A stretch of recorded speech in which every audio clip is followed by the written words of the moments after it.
Bismillahirrahmanirrahim. Assalamualaikum warahmatullahi wabarakatuh. Perkenalkan, nama saya Lena Syifa, Prodi Pendidikan Agama Islam kelas E. Di sini saya akan menjelaskan dan menyertakan gambar dari bekas rumah almarhum dari presiden pertama kita, yakni Bapak Soekarno-Hatta, yang bertempat di kediamannya yakni Bengkulu, dan rumah Ibunda Fatmawati yang juga bertempat di Bengkulu. Di sini saya akan membuat video sebagai tugas pelajaran Pancasila yang dimana dosen pengampu bernama Ibu Maris Dasatul Aini MPD SI. Baiklah, sini saya akan menjelaskan sejarah singkat kedatangan Bapak Soekarno-Hatta ke rumah kediamannya yakni di Bengkulu. Yang pertama, Presiden Republik Indonesia Soekarno sempat menginjakkan kaki di provinsi berjuluk Bumi Rafflesia Bengkulu tidak kurang selama 4 tahun, terhitung sejak 1938 hingga 1942. Awal kedatangan Bung Karno ke Bengkulu tidak disukai oleh warga setempat. Mereka curiga Bung Karno akan membuat pembaharuan yang tidak diinginkan, namun tidak sedikit yang bisa menerima perubahan yang ditawarkannya.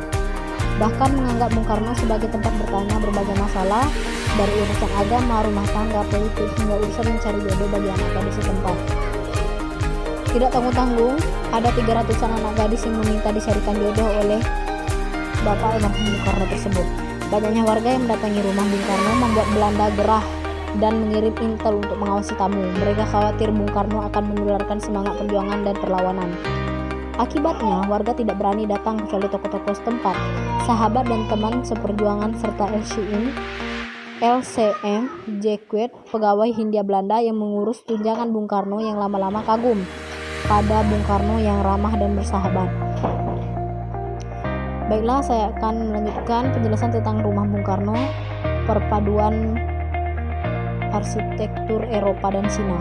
Rumah berarsitektur perpaduan Eropa dan Cina di Jalan Soekarno-Hatta, RT 5 RW 2 nomor 2, Kelurahan Anggut, atas Kecamatan Ratu Samban, Kota Bengkulu, Provinsi Bengkulu ini salah satu peninggalan presiden pertama Republik kita, yakni Presiden Republik Indonesia Soekarno. Bangunan di atas tanah seluas sekira 40.434 meter persegi itu merupakan rumah pengasihan Bung Karno tahun 1938 hingga 1942 di Kota Bengkulu, yang merupakan saksi bisu dalam perjuangan kemerdekaan Indonesia. Semasa pengasingan Bung Karno di Kota Bengkulu, berbagai peninggalan terdapat di rumah dengan bangunan ubin berukuran sekitar 9 kali 18,5 meter itu. Seperti 303 judul buku dengan bahasa Belanda yang terdapat di ruang kerja Bung Karno bagian depan, 120 pakaian pentas sandiwara Monte Carlo, koleksi foto sebanyak 22 buah, tempat tidur, lalu 1 unit sepeda ondel, 1 set kursi yang terletak di ruang tamu, lemari makan, surat cinta Bung Karno untuk Fatmawati, dan meja rias yang terdapat di kamar Bung Karno. Rumah yang dibangun Zhang Chengquai pada tahun 1918. Sewaktu itu, Zhang Chengquai bekerja sebagai penyalur bahan pokok untuk keperluan pemerintah kolonial Belanda di Bengkulu.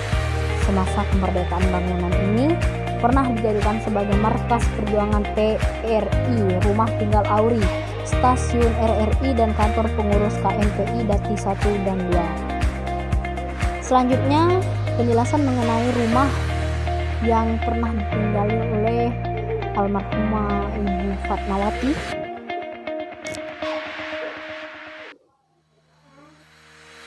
Satu tempat bersejarah yang wajib sekali kita kunjungi adalah rumah Fatmawati. Kediaman istri ketiga Soekarno ini berada di Jalan Fatmawati, Kelurahan Penurunan, Kecamatan Ratu Samban. Saat berkunjung ke rumah yang berada tak jauh dari si pengguna ini, pengunjung akan disambut patung Fatmawati tanpa membayar alias gratis. Pengunjung bebas menjelajahi rumah ibu dari bekas Presiden Republik Indonesia Megawati itu. Rumah panggung yang berfondasi beton ini dijaga oleh Marwan Amanadin. Sepupu Fatmawati inilah yang menjaga rumah dan memelihara rumah yang terbangun dari kayu coklat ini. Rumah ini lanjutnya sempat sekali direnovasi total pada tahun 1990-an. Selebihnya hanya dilakukan pemeliharaan saja. Dulunya ini adalah rumah tinggal orang tua Fatmawati pada tahun 1915. Kemudian pada tahun 1990-an, rumah ini direhab menjadi Museum Fatmawati. Rumah ini dibuka pada pukul 8 sampai 4 sore. Ini berdiri di atas tanah 500 meter persegi. Di dalam rumah ini masih terdapat pakaian asli yang sering dipakai Fatmawati. Di ruang tamu terpajang foto-foto Fatmawati bersama dengan Bung Karno serta anak-anak mereka, yaitu Guntur, Megawati, Fatmawati, Rahmawati, Sukmawati, dan Guru. Dapat kita lihat pada gambar ini. Di samping itu tampak pula foto Fatmawati ketika melakukan berbagai kunjungan kenegaraan. Di sebelah pojok kanan ruang tamu terdapat mesin jahit, mesin bermerek Singer buatan tahun 1901. Inilah yang digunakan Fatmawati untuk menjahit sangsaka merah putih.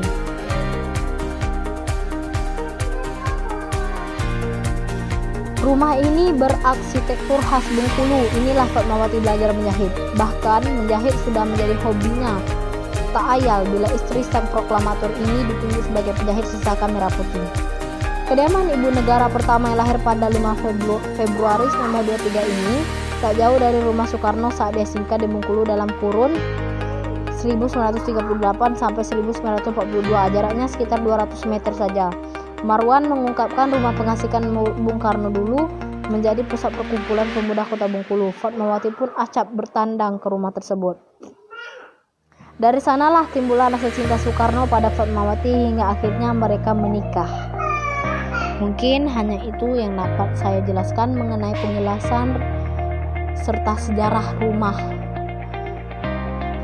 Bung Karno dan rumah Fatmawati. Mungkin itu yang dapat saya sampaikan. Saya akhiri. Wassalamualaikum warahmatullahi wabarakatuh.